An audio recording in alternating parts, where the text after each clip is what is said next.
எதிர்க்கட்சி அரசியலுக்கு பொருத்தமான தலைவர் யார்?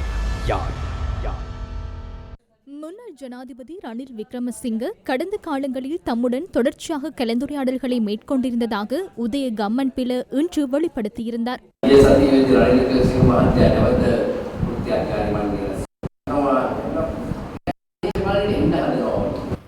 இல்லை, அவர் கடந்த காலத்தில் வெளியில் வராவிட்டாலும் தீவிர அரசியலில் தான் இருந்தார். எம்முடன் தொடர்ச்சியாக சந்திப்புகளையும் தொலைபேசி வாயிலான கலந்துரையாடல்களையும் நடத்தினார். அவர் மேலும் தீவிரமாக செயற்படுவது எதிர்க்கட்சியை பலப்படுத்துவதாகவே நாம் பார்க்கின்றோம். இதேவேளை ஜிஎல்பிரிஸின் தலைமையிலான மனிதநேய ஒன்றிணைந்த எதிர்க்கட்சியினர் நேற்று கண்டியில் ஏற்பாடு செய்திருந்த கருத்தரங்கில் ஐக்கிய தேசிய கட்சியின் தவிசாளர் வஜ்ர அபிவர்தன மற்றும் தேசிய அமைப்பாளர் சாகல ரத்நாயக் ஆகியோர் கலந்து கொண்டனர்.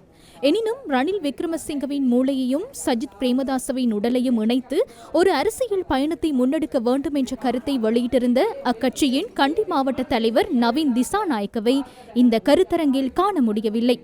ஐக்கிய மக்கள் சக்தியில் போட்டியிட்டு பாராளுமன்றத்திற்கு தெரிவான தயாசிரி ஜெயசேகர இக்கருத்தரங்கில் முன்வரிசையில் காணப்பட்டார். ரணில் விக்ரமசிங்க தரப்பு இவ்வாறு செயற்பட்டு வரும் பின்னணியில் மிக குறுகிய காலத்திற்குள் ரணிலும் சஜித்தும் இணைந்து ஒரு பயணத்தை ஆரம்பிப்பார்கள் என ஐக்கிய மக்கள் சக்தியின் பொதுச் செயலாளர் ரஞ்சித் மத்தும பண்டார நேற்று தெரிவித்தார். அன்று பிரிந்த இந்த இரு கட்சிகளும் சஜித்தும் ரணிலும் இணைந்து இந்த நாட்டின் புதிய பயணத்தை மேற்கொள்ள வேண்டும் என இன்று நாட்டின் மக்கள் கேட்கின்றனர்.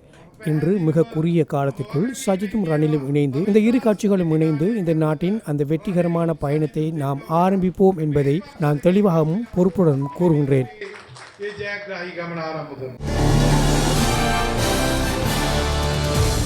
எனினும் ஐக்கிய மக்கள் சக்திக்குள்ளிருந்தே ரணில் சஜித் இணைவுக்கு தற்போது எதிர்ப்புகள் கிளம்ப தொடங்கியுள்ளன.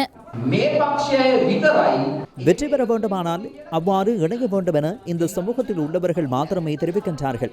வெற்றி பெற வேண்டுமானால் நாம் உண்மையான விடயங்களுடன் மாத்திரமே கொடுக்கல் வாங்கல்களை செய்ய வேண்டும்.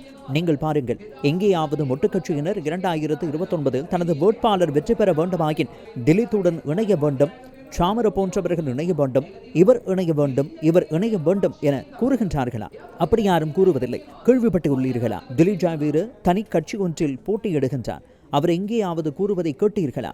நான் ஜனாதிபதியாக வேண்டுமானால் அந்த கட்சி எங்களுக்கு உதவ வேண்டும், இதில் வர வேண்டும், இவர்கள் இருவரும் வர வேண்டும், அவர் வர வேண்டும், இவர் போட்டிக்கு வராவிட்டால் நல்லது என கூறியுள்ளாரா? அப்படி எதுவும் கூறப்படவில்லை. அத்தகைய சத்தங்கள் எமது கட்சிக்குள் இருந்து மாத்திரமே கேட்கின்றன. முதலில் அனைவரும் அந்த சத்தத்தை நிறுத்த வேண்டும். நினைவிற்கொள்ளுங்கள், 2029 ஆண்டுக்கு முன்னர் அரசாங்கத்தை கைப்பற்றுவது என்பது நடுவில் புகுந்து ஒரு கேக் துண்டை அல்லது வேறு எதையோ பக்கவாட்டால் வெட்டி சாப்பிடுவது போன்ற ஒரு செயலாகும். அது ஒரு வெற்றிகரமான வேலை திட்டம் அல்ல. எதிர்க்கட்சியில் உள்ள சிலருக்கு நாம் நினைவூட்டுகின்றோம், நீங்கள் என்னதான் கூத்தடித்தாலும் எங்களுக்கு கூத்தடிக்க வேண்டிய அவசியம் இல்லை. எங்கு எதை செய்ய வேண்டும், எங்கு எதை செய்யக்கூடாது என்று எமக்கு நன்கு தெரியும். அதனை புரிந்து கொண்டே நாம் வேலை செய்கின்றோம்.